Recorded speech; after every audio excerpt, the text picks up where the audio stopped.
Aí, ó, tava me endoidecendo, ó. Fiz o motor e reparei isso aqui. Se tava fazendo assim, ó. Escuta aí, ó.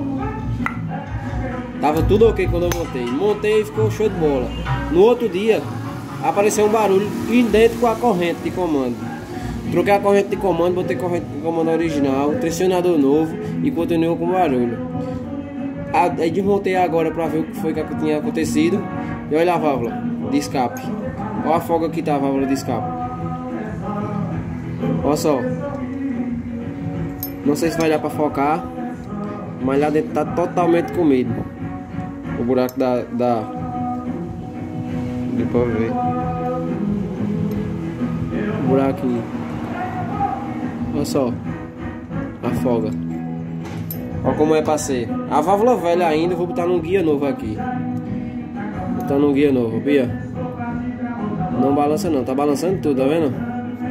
Mas não balança não aqui dentro não. Tem que estar bem arrochadinho. Fica a dica aí, ó. Guia. Não troquei, não mexi no cabeçote, só fiz melelar, trocar as válvulas, trocar os retetores de válvula. Ficou show no primeiro dia. No segundo dia apareceu isso aí. Então galera, fica ligado aí. Aparecer algum problema, algum barulho de corrente, também devemos suspeitar desses bichinhos. Guia de válvula. Valeu, é nóis.